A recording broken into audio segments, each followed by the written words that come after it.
တချို့သူတွေက profit ရနေပြီးတော့တချို့သူတွေကဘာဖြစ်လို့အရှုံးနေနေရေးဆိုင်နေရလဲမေကုန်းရှိလာပြီနော်အဲ့တော့မေကုန်းရှိရင်အဖြေဆိုတာရှိသူတို့ရပြီဘာလို့ငါမရမှာလဲဟယ်လိုတကိုင်းဖုန်းပြီးလုံးဝကြိုးဆိုပါတယ်ပထမဆုံးအနေနဲ့ပထမဆုံးတော့မဟုတ်ဘူးပေါ့နော်အရင်နှစ်ပတ်လောက်ကကျွန်တော်တို့ဗီဒီယိုတစ်ပုတ်တင်ခဲ့တဲ့နောက်ဘက်ကလည်း trade record တွေပေါ့ trade record တွေဆိုတာကျွန်တော်တို့ဘယ်လိုမျိုး market မှာ trade ခဲ့တယ်ဘယ်လိုမျိုးanalysis တွေလုပ်ပြီးတော့ကျွန်တော်တို့ဘယ်လို confirm ယူခဲ့လဲဆိုတဲ့အကြောင်းကျွန်တော်တို့သုံးတဲ့ strategy နဲ့ပြန်ပြီးတော့ရှင်းပြပေးထားတာပေါ့နော်ဒီနေ့ကျတော့တခြားအကြောင်းပြောရအောင်နော်တခြားအကြောင်းဆိုတာဒီနေ့ပြောမယ့်အကြောင်းပါကျတော့ကျွန်တော်တို့တချို့ဆို forward trading ကိုစက္ကန့်လားဒါမှမဟုတ်တချို့သူဆိုလို့ရှိရင်ကြားပြန်လာလို့ပြောကြတယ်ပေါ့နော်အဲ့ဒီကိစ္စနဲ့ပတ်သက်ပြီးတော့ကျွန်တော်နည်းနည်းတော့ပြောပြချင်ဒါကတော့လူတယောက်နဲ့အမြင်ကတော့မတူဘူးဒါပေမဲ့အဲ့လိုပြောရတဲ့သူအများစုကျွန်တော်တို့သွားကြည့်မယ်ဆိုလို့ရှိရင်maybe ဒီလုပ်ငန်းကနေပြီးအမောက်တစ်ခုတည်းရှုံထားတဲ့သူတွေဖြစ်ကောင်းဖြစ်မယ်ဒါမှမဟုတ်လုံလောက်စွာလေ့ကျင့်ထားမှုမရှိဘဲနဲ့social media ဟာတွေကိုကြည့်ပြီးတော့သူများတွေအားကြပြီးတော့သူတို့တွေခဏလေးအတွင်းမှာ comment တွေအရင်ဖြစ်ချင်းအဲ့တော့ market တွေကိုတိုင်းပြီးပြုတ်ဝင်တယ်ဗျာကိုသုံးပြမဲ့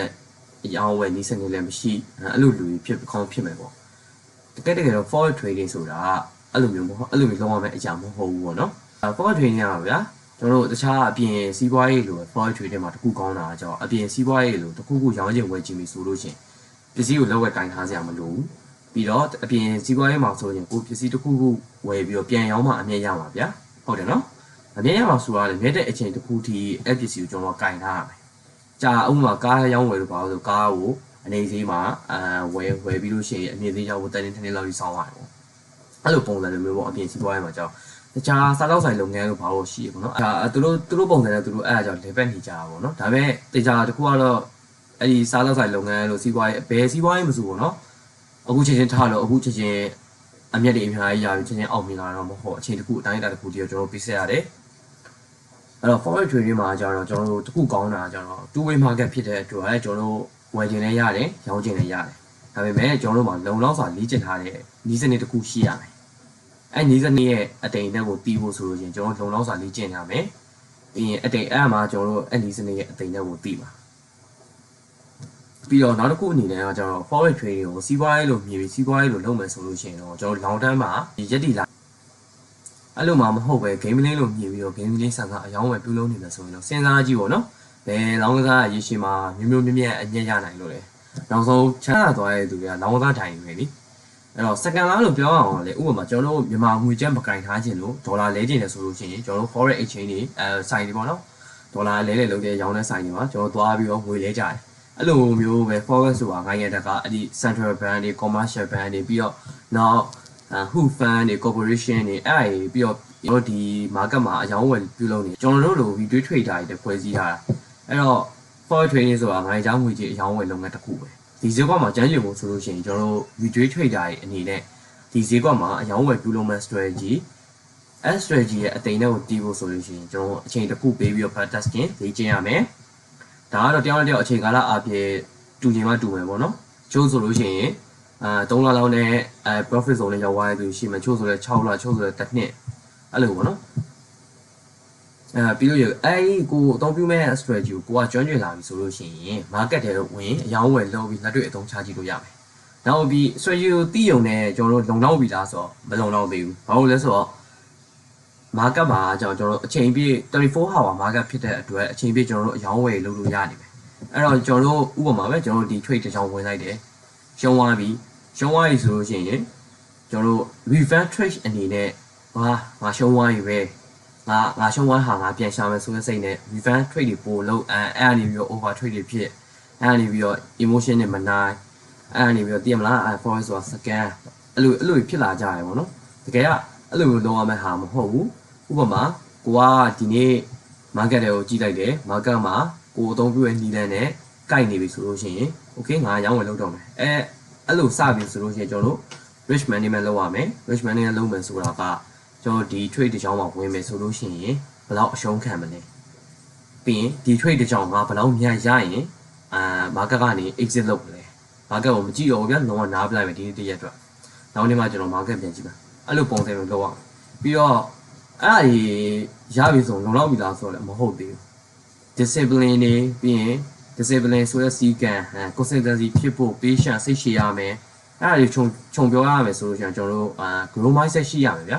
psychology ဘိုင်းကိုအားကောင်းအောင်လည်းကျွန်တော်လုပ်ရမယ်ပြီးလို့ရှိရင်ကျွန်တော် market မှာ stop loss ထိသွားတယ် stop loss ထိသွားတဲ့ဟာကိုstop loss ထိသွားပဲရှုံးသွားပဲဆိုဒီတိုင်းပစ်ထားလို့မရအောင်အဲ့ဒါကိုကျွန်တော်တို့ဘာလို့မှားခဲ့ရလဲငါဘယ်နေရာမှားသွားတာလဲမှားကိုအမှန်ပြင်တတ်တဲ့စိတ်လေးရှိရမယ်အဲ့လိုမျိုးပေါ့နော်အဲ့လိုမျိုးလုံရင်းနဲ့ကျွန်တော်တို့တဖြည်းဖြည်းတိုးတက်လာပြီးတော့ profit zone တွေကိုကျွန်တော်တို့ရောက်လာလိမ့်မယ်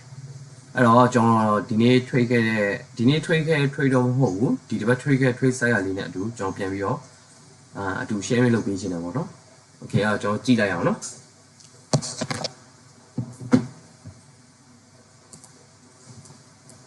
ဒီ trade ကတော့ကျွန်တော်အခုလက်ရှိဝင်ထားတဲ့ trade ဒါပေမဲ့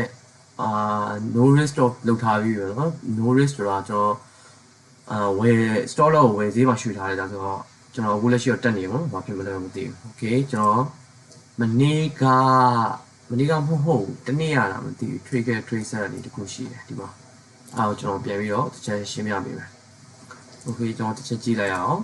ကျွန်တော်တို့ပုံမှန် weekly ဆောင်ကနေစကြည့်ရပါတော့အဲ့တော့ကျွန်တော်ဒီမှာ weekly ရဲ့အမြင့်ဆုံးဖြစ်ထားတဲ့ဈေးတန်း support level weekly ရဲ့အမြင့်ဆုံးဖြစ်ထားတဲ့ဈေးတန်းပြီးတော့နောက် weekly ရဲ့ zone လေးတစ်ခုရှိမယ် okay ကျွန်တော်အဲ့လို daily ဆိုကြည့်လိုက်အောင်ပြီးရင်ကျွန်တော်တို့ daily ရောက်တဲ့ခါ daily မှာနည်းနည်း SR နည်းနည်း adjust ပြန်လုပ်မယ် adjust ပြန်လုပ်ပြီးတော့ daily ရဲ့ movement ဘယ်လိုသွားနေရလဲဆိုတော့ကျွန်တော်ချက်ကြည့်မယ် daily ရဲ့ movement ကဒီမှာ higher lower high တစ်ခုကိုဒီမှာ break out ဖြစ်ထားပြီးတော့ဒီမှာ higher high ပြန်လာဖြစ်တယ် higher high ကိုလည်းဒီမှာ break out ထပ်ဖြစ်ထားတယ် break out ဖြစ်ထားတော့ဒီမှာdaily ရဲ့ higher low level ဒီ level ဖြစ်သွားတယ်ပေါ့နော်အဲ့တော့ဒီမှာ daily ရဲ့ higher high level daily ရဲ့ higher high level ဆိုတော့ကျွန်တော်ဒါလေးကိုအမှတ်သားလေးလုပ်ထားလိုက်မယ် daily ဆိုပြီးတော့ဒီမှာလည်းdaily ပြီးတော့ကျွန်တော်4နာရီကိုချက်ဆင်းကြည့်မယ်4နာရီရဲ့ movement ကဘာဖြစ်နေရလဲဆိုတော့4နာရီမှာကျွန်တော်ကြည့်မယ်ဆိုလို့ရှိရင်4နာရီမှာဒီမှာ impact နဲ့ကြာလာ impact နဲ့ကြာလာပုံမှန်ကျွန်တော်တို့ trading မှာကျတော့ buy low sell high ပေါ့နော်အနေဈေးမှာဝင်မယ်အမြင့်ဈေးမှာရောင်းမယ်အဲ့တော့ကျွန်တော်တို့ဒီမှာဒီနေရာအမြင့်ဈေးရောက်နေတော့ကျွန်တော်တို့ဒီဘက်က